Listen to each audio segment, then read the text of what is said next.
Hi everyone, and welcome to Women Who Lead. I'm your host, Teresa Palacios Smith, and I'm so excited to have all of you today with us, especially as we celebrate Fair Housing Month. So grab your cafecito, settle in, and get ready for a conversation that's sure to uplift and inspire.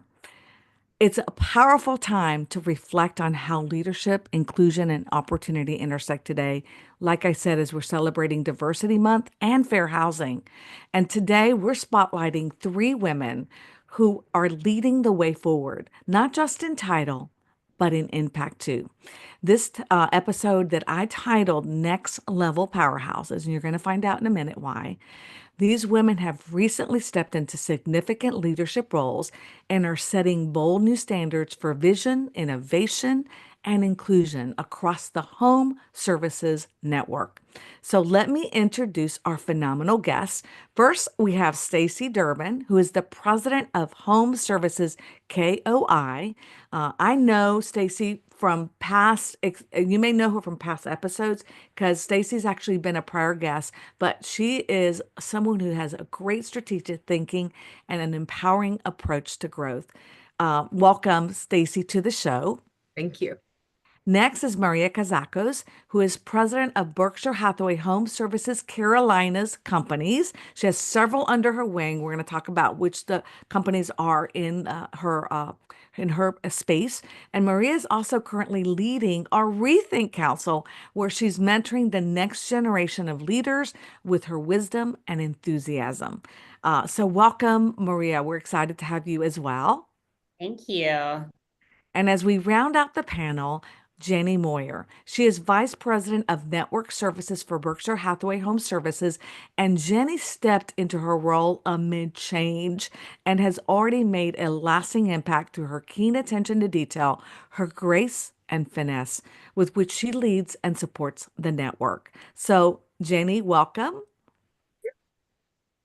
And so I am so honored to have all of you as we celebrate both leadership and our own ongoing commitment to fair housing.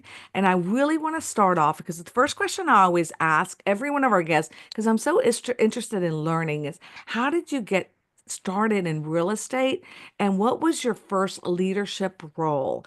And I'll start with you, Stacy. Well, thanks, Teresa. My real estate journey started back in 2004, along with many other people who got into the real estate business. I was encouraged by a family friend and lucked into some opportunity in the new construction world. And ultimately, in 2009, took my first job with the corporate side of the company and became a relocation director shortly after that time. So that really kicked off my leadership journey with the company, what seems like a million years ago. Well, it's so funny because I have found that so many of the leaders that have been part of the CEO rise, as well as even in our own offices, have actually started in relocation, which I know we talked about that or had who had a role in that space. So Yep, that's interesting, Stacy. And I didn't know you did new construction.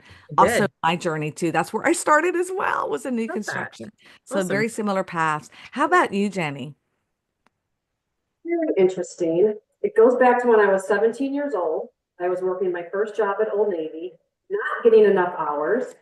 And my mom happened to be a managing broker at a local real estate franchise company. And she was frustrated with me not having enough hours. So she said, you know what? I need a front desk person. I need a receptionist. You're coming to work for me. So sure enough, I quit Old Navy. I have to work for her. And then I worked all through college. So I worked about 5 years, come home on the weekends, make some money. And then right out of college, I jumped right into the corporate real estate franchise world with GMAC. And I've been here ever since. So always been on the corporate. Oops, we lost Jenny. Oh, there you go. Lost you for a second. So Oh, you've always been on the corporate side, but yep, you always know been on what? the corporate side. But really, it started when I was 17. Very interesting, number one, to start so young. I always say that the children of real estate parents always begin even at younger, like ages like five, because I know my kids, we were doing signs and all the Yep. stuff that you do as a realtor, even at a very young age. So there, a lot of them will say, I don't ever want to get into real estate because they realize how hard you work and the hours that you have to be on the job. You're never really off. I know, Maria, you know that, Jenny, because with kids, right, Stacy, we never are off. We have to answer our phones. But Jenny, that's great to know that you are second generation, family of real estate. That's I didn't know that about you. And Maria, how about you? I came out of teaching actually. I'm a people person. I get energy from people. So I knew I wanted to be in a people business. But in order to find something that aligned with my personal goals and my family goals and my business goals, real estate seemed like a great fit. And truly, I've viewed every single role I've ever had as a leadership role. When I was waiting tables or making, salads, I was gonna have the cleanest station. I was gonna get my stuff situated and look to help somebody else. And it's been that way in real estate too. I mean, as an agent, I was my business, I had to build it. So every role has been a leadership role, but I had the good fortune of having a great mentor in our previous CEO, Tommy Camp. And I went to him one day and I said, listen, I love this company. I love this industry. If there's ever an opportunity on your staff, I'd like to be considered. And then he gave me a path through our marketing department, and I've been able to grow with the company. So very grateful.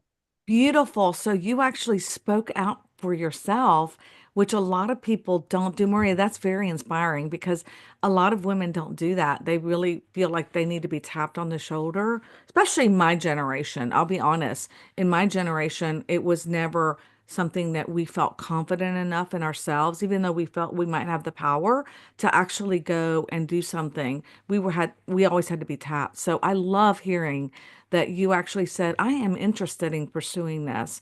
I think it inspires so many other women that really need to know that they have the right to pursue their dreams as well. So, each of you is definitely leading at the next level. And I am so honored to have known y'all. When you were, in the positions, you were always like you. I love Maria. You said, I've always led everything I've done because you always were leaders, right? So, what has surprised you the most since stepping into the roles that you have now? And what was that like transitioning into it? Jenny. Well, my stepping into my role now, Teresa, as you know, it was very sudden and unexpected. I was caught off guard, frankly. And there was a corporate reorg that took place. Naturally, you're dealing with a lot of emotions. Eventually, I needed to just come to the realization that number one, you need to take things one day at a time, and number two, you can't do it all alone. So for me, I eventually just came to the realization that I need to move forward. I got to get comfortable in my own shoes in this role and move forward, take the emotions out of it, get the business hat on. And yeah, it's really how I found my footing with it all too, is hands down my team, my service team that I oversee, the leadership team currently at BHHS. I mean, the collaboration and the supportiveness with this group is unheard of, and it's really because of them that I've gotten to where I am. Well, I will tell you that your name came up. I knew Rosalie recommend. She's amazing Yep. because you actually did so much work in the background that a lot of people don't know. Like there's so much work that's done behind the scenes to prepare you for the role, but sometimes, like you said, it was just thrown and thrust upon you. So again, kudos to you for handling the way you've done. And also entrusting confidence in others, because sometimes that's difficult too, for others to feel that, wait, she's not prepared for that. But you've done it so much with fin. I'm telling you, you've done it so beautifully. So I want to congratulate you for that. Stacey, how about you? Sure. I'm pretty new in my role as well. After 25 years, our former leader stepped down and retired. And so I've only been in this role since the beginning of the year. And much like Jenny said, it's been a listen first, speak second kind of scenario, learn as much as I can, connect with the people as best I can, and slow down, which is not my natural state. I am a fast talker, fast mover, fast thinker, get let's solve it, get it done, move on. And I have come to the realization in this first quarter of this year that moving fast isn't always best.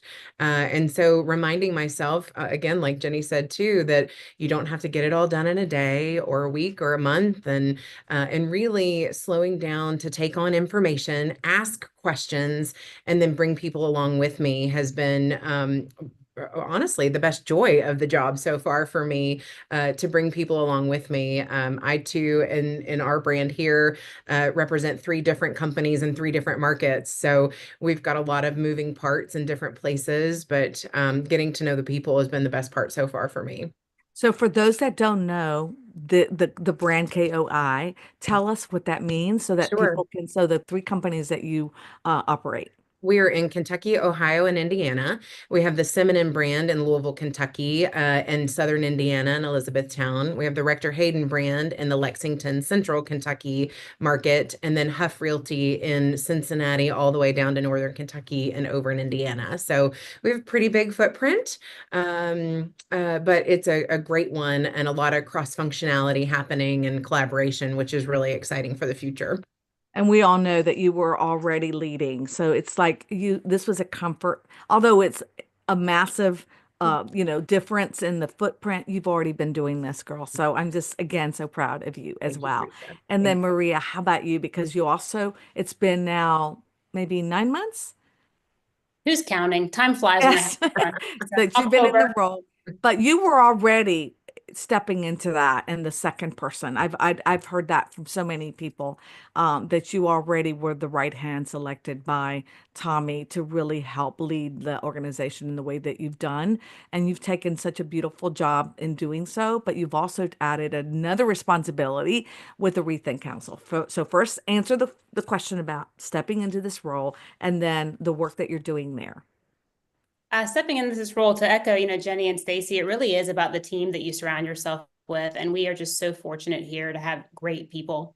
And so the left hand always knows what the right hand is doing, and we've got a solid foundation to build on. So for me, it's really just been kind of fun to be able to bring my own flavor and kind of enhance things that we're already doing. I had the privilege of not having to come into a cleanup operation. We've had a good thing going, so we could just hit the ground running. So it's been a lot of fun, and I'm very grateful that I've had the opportunity to work in a lot of our different departments. Because I always make jokes. I say, listen, if the dishwasher doesn't show up, I got to be ready to wash dishes. So, I need to know what's going on, so I can help when I need to. So you have to have that servant leader kind of mentality. Well, and then Rethink Council, talk about that. Yeah, so Rethink Council has been so much fun. I was on a Rethink You Council were. agent, and so it's been fun to experience it, but then also come in on this side of it.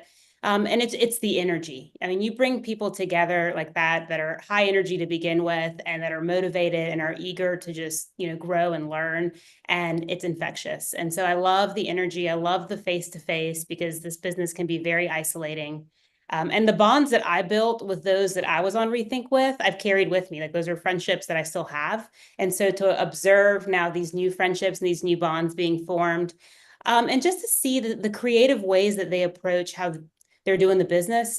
They're doing the business the way it's always been done, focusing on relationships, but it's just taking it to the next level, on that level of customer service. How can we take care of the client differently, better, faster, more efficiently? And so it's just fun to watch it evolve.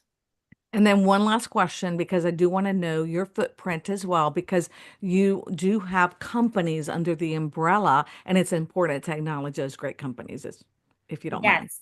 So we cover the 3 major metros in North Carolina. So the Triangle, Raleigh-Durham, Chapel Hill, the Triad, Greensboro, Winston-Salem, High Point, and then the Charlotte Metro, and also Pinehurst. So it's a resort market, a big second home market, the golf capital of the world. We like to claim it. So we've got an awesome state here, and everyone's moving to North Carolina. So no offense, Stacy. Benny there in Chicago, but and Georgia is fine, but North Carolina's got it. So Y'all are leading, especially for a lot of Latinos, a lot of Asian American Pacific Islanders.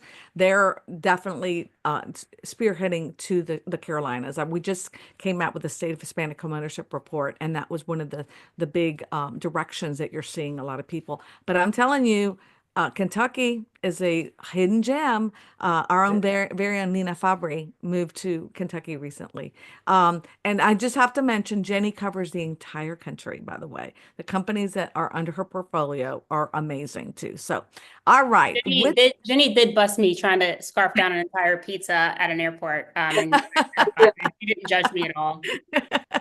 Well, and Maria, you have to know that the Rethink Council women, I've had them on the show, to have someone that has actually walked in their shoes and been elevated to a president position with one of the companies, that is so inspiring. So, I mean, I'm telling you, I'm sure they're like, wow, this is amazing because there's nothing more beautiful than you see somebody that has been there with you. So, again, big kudos to you as well.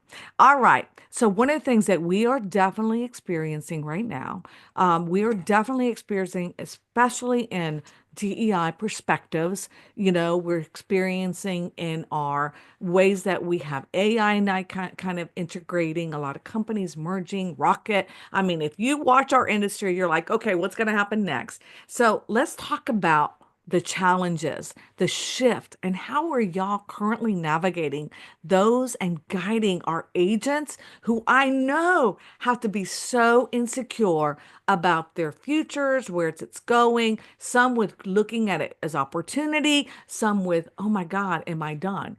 So Stacy, I'll start with you. Oh, sure. I mean, I know we've all been affected over the last 18 months with the ripple effect of the NAR settlement and changes in our industry as a whole. And, my focus, if you ask me day to day, what do you come to work to do? It's to keep people motivated, right? What we do really hasn't changed that much. How we do it is evolving, which is not necessarily a bad thing, but keeping everybody motivated, keeping the mindset right. I've been talking to people this week about your spring mojo, coming out of hibernation, dusting off some of the bad weather we've had. And what do we need to do to move forward? That first quarter came to an end, and let's look at what we did, what our successes were, and how do we need to pivot to move forward and make the second, third, and fourth quarter a success, whether you hit your goal or not. So really focusing on keeping people motivated to me is the key. And again, bringing people together. I think Maria mentioned it. This business can be isolating, and it doesn't have to be. And really, there's so much strength in our numbers. And it doesn't have to be a huge group, but having a partner or someone that you can share things or challenges or opportunities you're seeing. So putting people together, I think, is just really, really important to keep people motivated and at the top of their game, because you can do this business forever. It's one of the best things about real estate. It really is. And again, for those who are not familiar with real estate, spring is our best market. And it is the time when people do come out of hibernation and do decide what is their step next, right? What's their next step? Are we going to sell our house? Are we going to renovate it? Are we going? And so this is where we shine as realtors across the country because we're able to come in and advise and to provide the guidance that is needed. And today it's needed more than ever, especially with all that's happening with the tariffs, all the noise. So Maria, my question, same one to you. To your point, noise, it's everywhere all the time. And so it is mindset. Stacy, you're so right. When COVID hit, I kid you not, I was like, okay, we might all die, or I might have to become an Instacart shopper. Like these are my two options, right? There's no playbook for global pandemic. So let me do some research. If we're all locked up at home, I might have to take people their groceries, and that's going to be my new career. So there's always going to be something going on that's outside of our control. And it's always going to be there. It's just a matter of what it is, not if it is. And so, we're in real estate. Nothing goes as planned ever. I mean, think of a transaction where like, yeah, wow, everything just was perfect. I mean, how many of those do we have? Not that many. And so we have the skill set, innately as realtors, you live in that whirlwind zone all the time. So it's just reminding ourselves, hey, it's not the transaction that's on fire. It might be my business that's on fire. I might need to pivot a little bit. But I own the outcome. And so a lot of times if an agent's down, because we wake up one morning and we think we're the best. And then the next morning we're like, why did we choose this career? This is terrible. And so you really do have to think, what was I doing 90 days ago to generate the business that I have now? if I'm not happy with my business now I'm planting the seeds so that 90 days from now, I'm not still here. And so it's just taking that responsibility to get up every morning with the right mindset. And I mentor a group of college kids, and we were doing our little book study yesterday on the John Maxwell's book, The 21 Indispensable Qualities of a Leader. And my favorite quality in there was responsibility. And I read this yesterday, which I thought I would share today. It says, the ultimate quality of a responsible person is their ability to finish, and they produce regardless of the situation. And so that is real estate. I mean, you're going to have your best year yet, maybe in the worst market, but you're going to do things to pivot and make it the best year. We all learn from things that have happened to us in the past and how we've all come out of it. Maria, I love that quote. I think that's in this lesson of, the John Maxwell. I love his books as well. So again, thank you for comparing what we've all gone through. So like COVID, things we've survived, everyone. The recession the industry fell. You were in it, Stacy, at that time in 2004, because in 2008, the sky was falling on us. And look how we are resilient and have reached even better steps in our business. So Jenny, you've certainly seen a lot of it as well. How have you been able to work through everything that's happened, because loss of people, filling new roles, all the things that happens all at once? And I loved your answer before, but if you can just elaborate a little bit more, how are you able to overcome these challenges with your teams as well, making sure that they feel safe? I think you just, like Stacy and Marie, you got to stay focused. You got to stay also informed and vigilant, right? And Teresa, you'll appreciate this. One thing I learned from our good friend Mary Kelly, who was well known in the industry, is what's your objective? Why are you here, and what are you doing? Know what your objective is and get with the right people to accomplish it. So I think if we all stick together, we'll all get through all the industry craziness, but we got to stick together through it. Well, we're going to learn a lot too about ourselves. And also, one thing that I always love, Gino and Chris have said in the past, Chris Stewart, Mary Kelly, I love her, Relo Queen, is control the controllables. So I've heard that from all of you. What you can control, control. And if it's something that you cannot, just work around it and find the solutions that are going to help you through that. All right. I love, again, your answers. Thank you so much for sharing such great information with all of us. I think one of the things that people need to understand is I consider all of you next level leaders. So it demands the mindset, Maria, that you were talking about, routines and strategies that are personal to help you stay grounded and effective. And again, I think, Stacy, I think you mentioned it one day, an agent goes through, I'm the best, I'm number one. And then the next day they're like, oh my God, what have I done wrong? So how do you stay grounded and effective? Stacy. Yeah, I've never been a big believer in, the theory of work-life balance. I think you can find work-life harmony. And for me, it's putting it all together, right? It's not necessarily compartmentalizing it all. It's making it synergize together and blend together so you can be efficient in all the places that you need to be. If I have a bad day at home, I don't want to bring it to work. If I have a bad day at work, I don't want to necessarily bring it home. And so not trying to keep those separate allows me the ability to, I think, rise and perform at a high level. I also am in the phase of life right now with two teenagers, a 13 and 15-year-old, that we're very busy and active and on the go. And pray for me, they're in travel sports. And I know Maria can relate. I know that for a fact. But that synergy and again, that harmony that I strive every day to create through writing things down, whether it's on my phone in a notes or in my, Ninja planner, or sometimes both, to keep me on track and run a household and be a good wife and mother and partner and dog mom and all the things. it just allows it to be possible when I find that harmony. Doesn't have to be a balance. It's not always a balance. I might skip out to go to a, 4:30 baseball game, but I'm probably making it up on an evening or weekend to keep it all going and just keep it performing at the highest level possible. So it does all come back to the mindset, though. It really does. And who you surround yourself with is so important.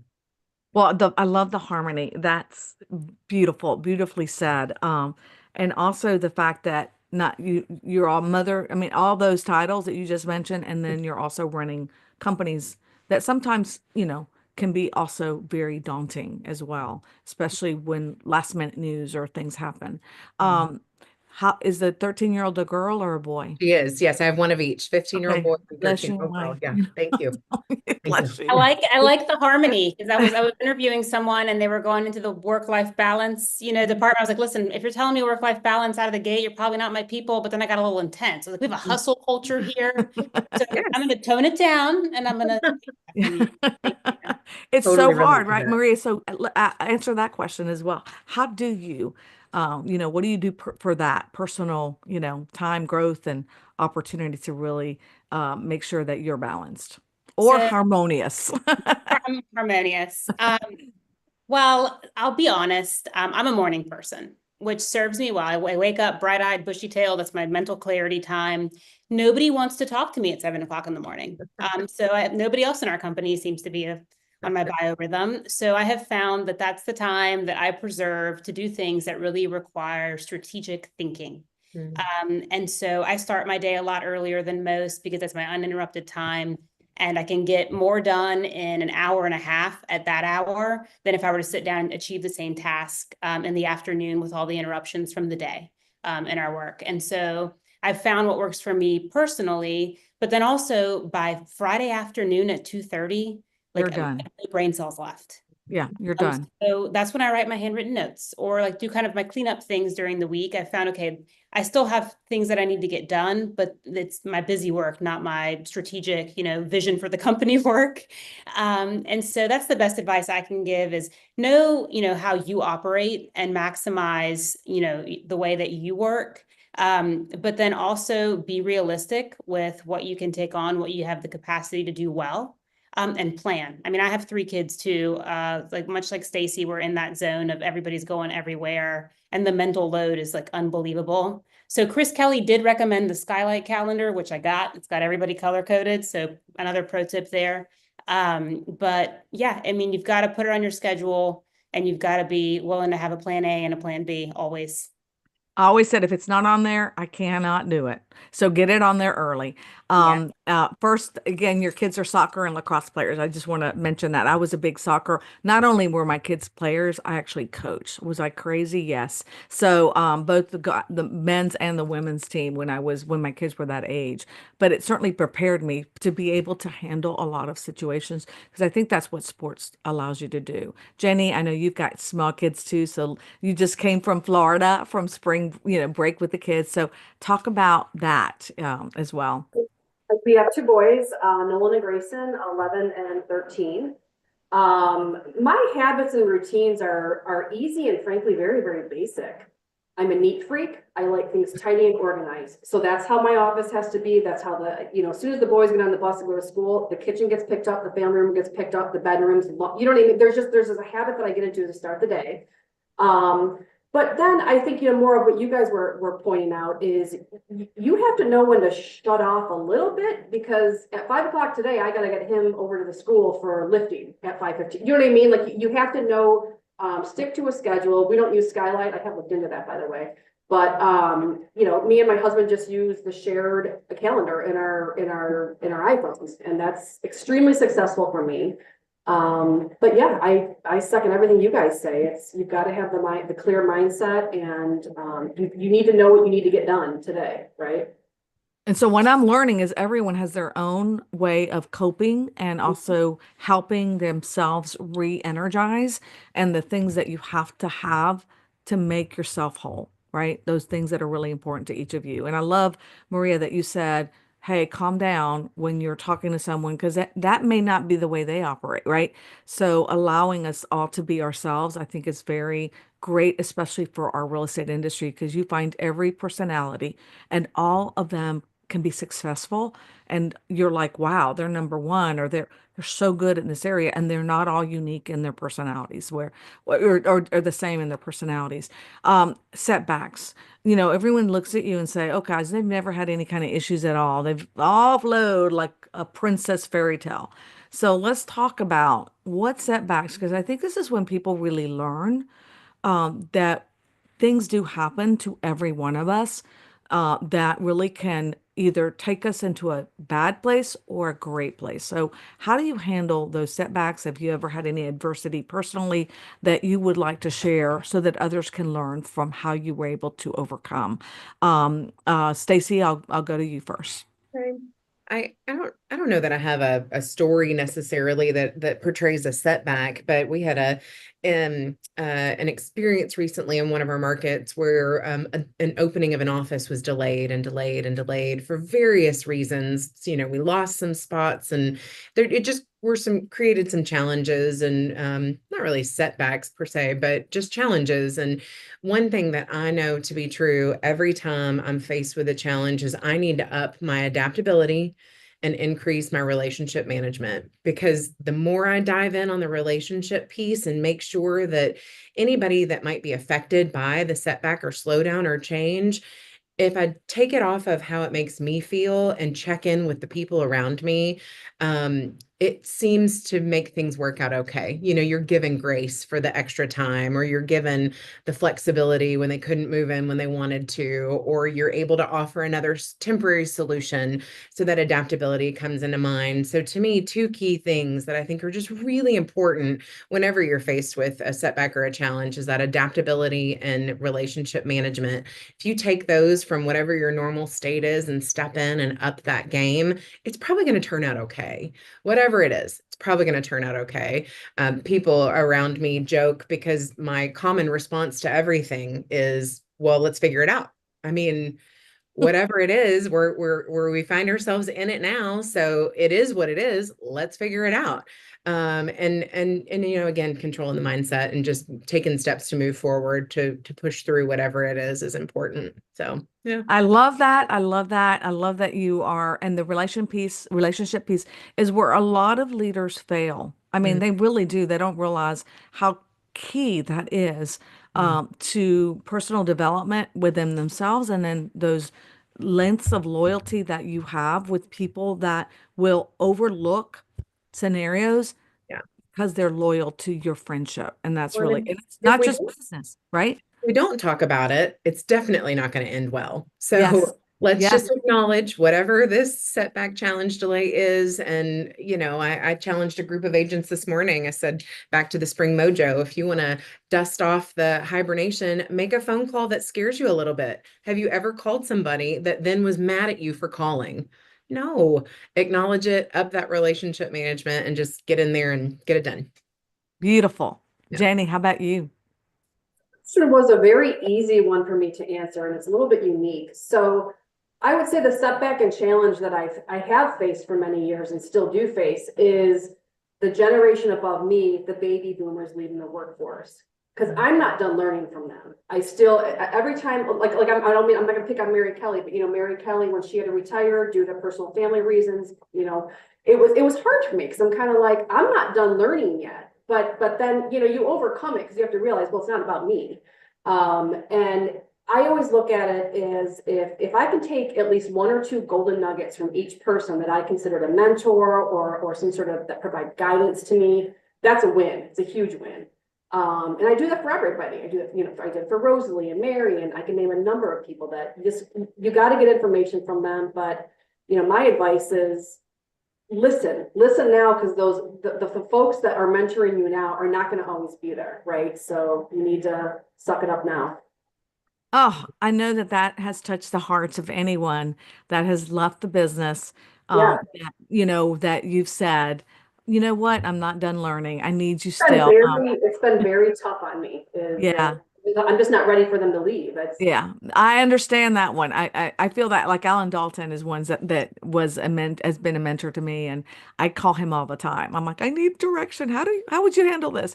Because he just has a way, of saying, recognizing you for who you are. All right, Maria, last but not least. I will say, Stacy, to your point, communication. So something that I've kind of focused on over time, because much like Stacy, I'm a fixer, I'm a doer, let's solve the problem. And I realized a lot of times along the way, I would come in too soon with the solution. And then I was like, wait a minute, this person just wants to be heard. Like, we need to feel the feelings first and then work towards the solution together.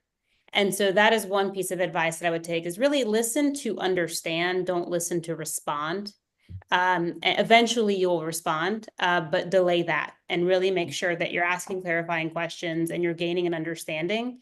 And that helps with the relationship piece, because over time they realize, okay, well, you were dealt the cards that you didn't want to be dealt, but you're doing the best you can with what you've got, and you will own the outcome. So let's work on it together.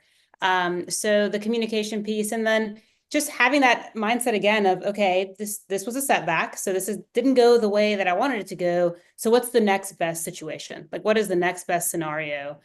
Because I don't know, when you said, think about a time that you had a setback, I was like, well, that happens like 10 times a day, but if I do 100 things, I'm netting positive. So we're good. We're good. I like your math. Right, So exactly. true. Well, one thing too that I have to say, I love what you just said because it's true. And I think it was Vince Lacey. I was at one of his events and he said sometimes people just want to tell their thing without any kind of oh, do you want my advice? No, they don't want it. They already know what they want to do.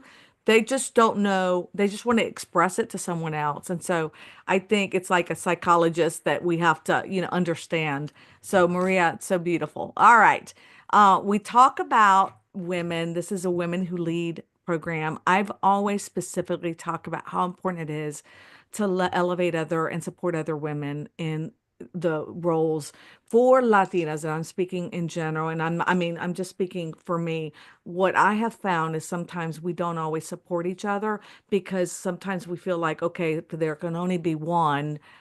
I don't want anyone else to be, elevated. And I felt like that really hurt all of us, not by helping others along the way, bringing them up as well.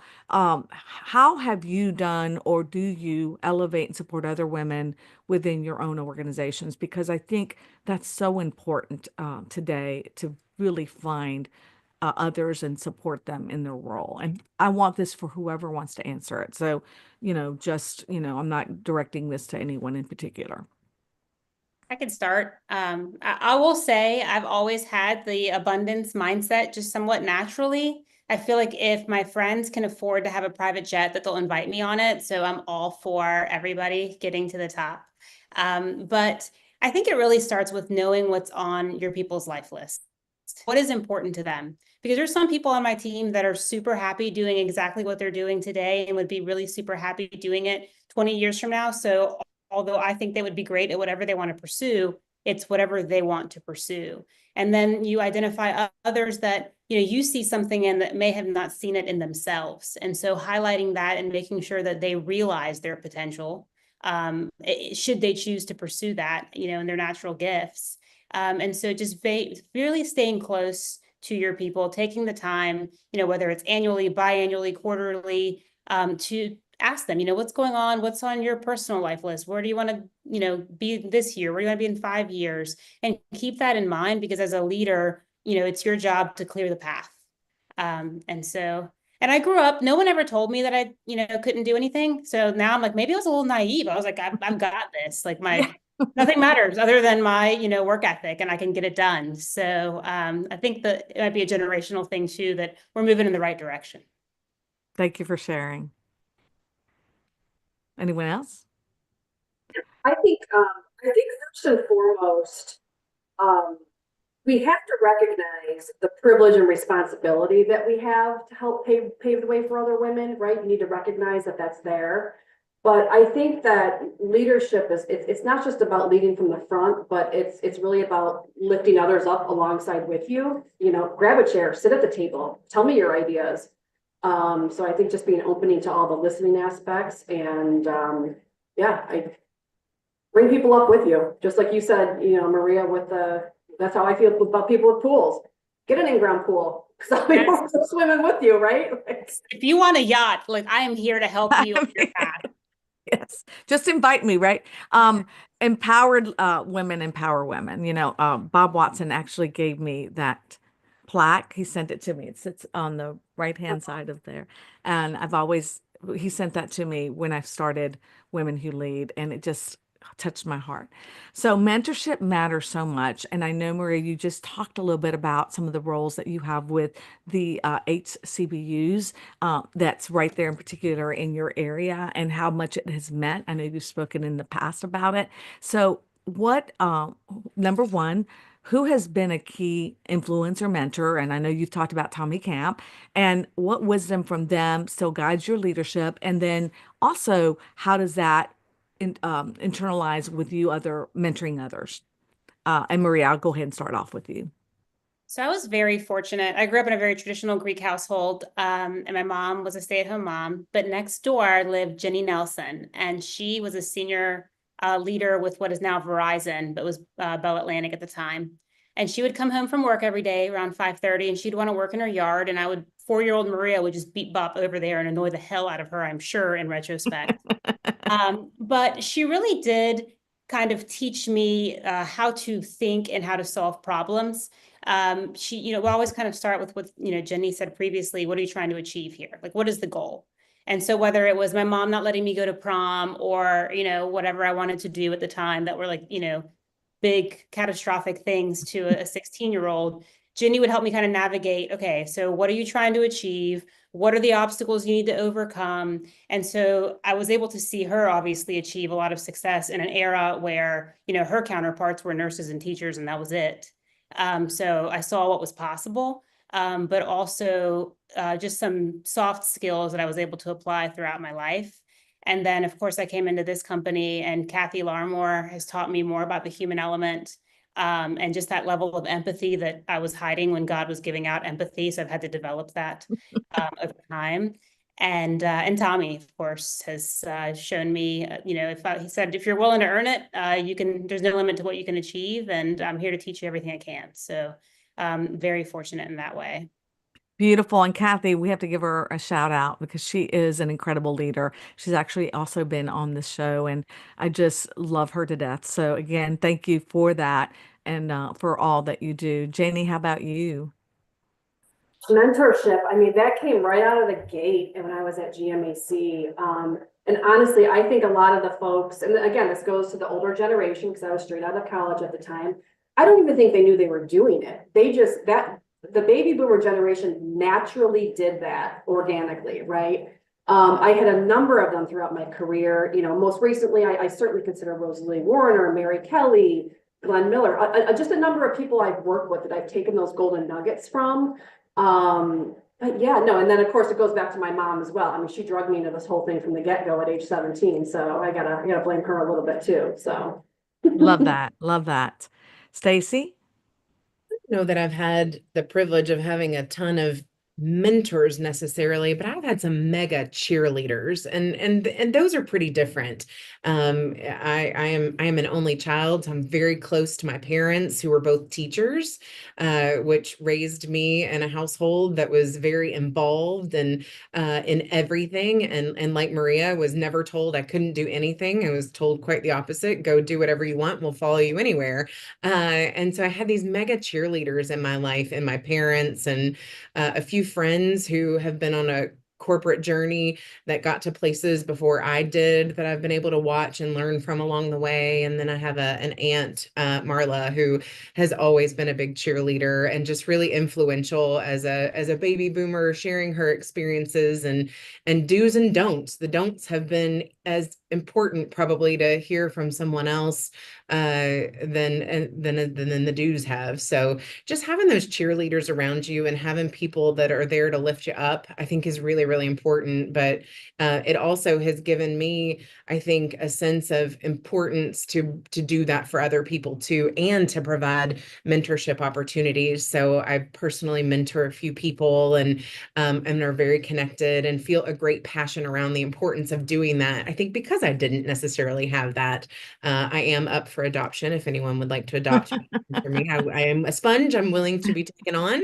And I also would like to come to your pool, Jenny, and go on. I think I heard your private jet, Maria. So I No, too. you're the friend that's supposed to have the Oh private no, jet. I thought you were the friend that had it. I want you to have it. I just want to come.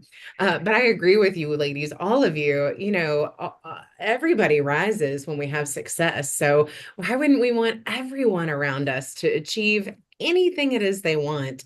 And I do have a strong sense of responsibility of clearing a path to make it happen for somebody if they're willing to speak it and do the work behind what it might take to get there. So I think cheerleading is very important.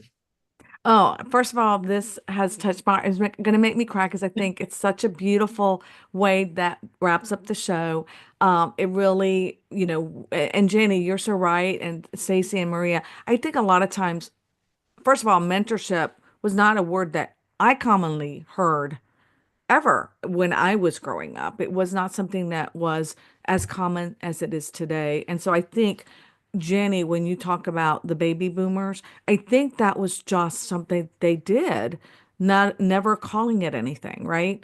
Because they didn't really come up with, people didn't know those words. I mean, I'm the next generation below, the baby boomers, but right at the very tip of where I could be both.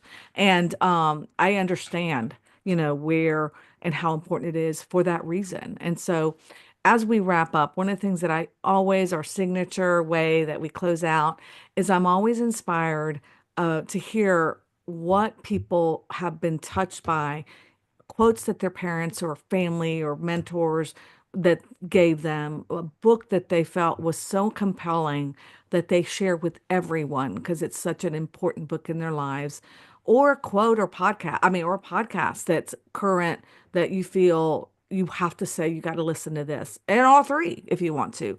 So I will start with you, Jenny. So I'm always of the mindset of work hard, play hard, right? Work hard and then do whatever you need to do on the weekend. Take the trip, go buy yourself the purse, whatever it is that makes you happy. But work hard behind it too. And then a quote that I absolutely love is it's by Sarah Blakely is, "Don't be intimidated by what you don't know. That can be your greatest strength and ensure that you do things differently from everyone else." Oh, you've touched me. She is from Atlanta, Georgia, my Sarah Blakely girl.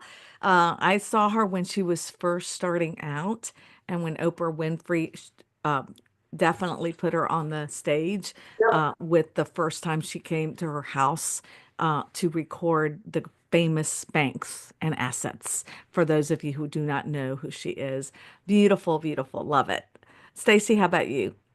I really was interested to read a new book that an agent actually gave me, and it's called Lead Like You Mean It. It was a great, easy, quick read, but it totally focused on nurturing relationships and championing, easy for me to say, and sustaining others. And I felt like it was such a basic read, but one that really resonated with me, and I think really encompassed how I lead and what my goals are for the future. So I encourage everybody, lead like you mean it. It was a really good recent read of What a mine. beautiful gift Yeah, to very get nice. Yeah. from one of your agents. I Yeah. like that. I like that. Maria, close it out for us. So I'm very fortunate to have very supportive parents. And to Stacy's point earlier, my dad told me all the things that I shouldn't do, not, what I should do. But, being a loser is contagious. That stuck with me, in addition to telling me, you are the company you keep. He also says that as long as you've got your health, everything else is in your hands to achieve. So figure it out. And a book actually an agent gave me recently, and we spent a little bit of time with it with our leadership group, only for me to read the back cover and see that Christy Budnick's mom actually was quoted on the back. So what do you know? Oh, how Yeah. cool. But the energy bus. So the energy bus, positive energy pretty much trumps all. And be very aware of the energy vampires in your life, the people that just suck all the positivity out of the room. Protect your heart, protect your mindset. And don't spend too much time focused on other people's buses. And that is the thief of joy, comparing yourself to others and where you are in your stage of life or in your career. That's on you. And to your point earlier, we can all be at the top, and it looks different for everyone. So Energy Bus, easy read. It's a 2-hour listen. It took me 4 hours to read it because I may have been doing CE at the same time, but not a long time investment. That is a great book. I actually have it on I always go to it because so true. I've always been a positive person, and I cannot, that's the way I wake up, but there are times that other people will take that energy and I'm like, wait a minute. But I love the quote too at the end, like, don't let anyone else, or what was it about a thief of your, say that one more I time. don't remember exactly how the author said it, but the way I internalized it was, that if you're comparing yourself to others, basically that's the thief of your joy, because that's a destination you can never get to if you're always looking at what somebody else has. So insightful because it is true because I've heard it from so many people just recently. Oh, so and so is doing this and look at all the, and I'm like, you're doing that too. Like you are. No, I said, you just see it on Facebook because they, promote it more, but girl, you're doing it. And that's So another just, thing, social media. I mean, that'll yes. feel your vibe. So just be very intentional about what you're consuming on social media. Absolutely. Be careful and always know that you're special. First of all, I love this conversation. I wish it was not ending because I really have enjoyed having the time with all of you, telling your authentic truth, which I think sometimes really touches the heart more, and your leadership. You reminded us that stepping into the next level isn't just about a title, it's actually about vision, resilience, and lifting others as you rise. So I really do appreciate it. And one of my quotes, because I've always been one that has not, I grew up without a voice. And I'll talk about that at another time. But when you embrace your voice, you unlock your power and you give others permission to do the same. I think it's really important that we give others the permission to unlock their voices. And I think each of you truly embodies that spirit. To our audience, I want to thank all of you for joining us today. I really appreciate you taking the time to hear another inspiring episode of Women Who Lead. I never get tired of it, and I hope that you don't either. And if you love today's show, make sure you like us, share us, or subscribe to our channels because we have a Women Who Lead channel as well as our YouTube series. And don't forget, this becomes a podcast. So if you didn't get a chance to see us, it'll be a podcast in 2 weeks. You'll be able to download, and like Maria was saying, you can hear it on Audible too. So as we honor Fair Housing Month, let this episode serve as a reminder that inclusive leadership is essential, not just for business, but for success and for building stronger communities. And then don't forget, mark your calendars on April 23rd. We're going to have Kathleen Lape, who is the founder and CEO of Direct Offer, join me, and powerful tech giant in our industry. So I'm excited about that. And then on May 14th, we're going to have another gathering of women who lead. So until next time, keep showing up, keep leading boldly, and always remember your voice is your power. Bye bye, everyone.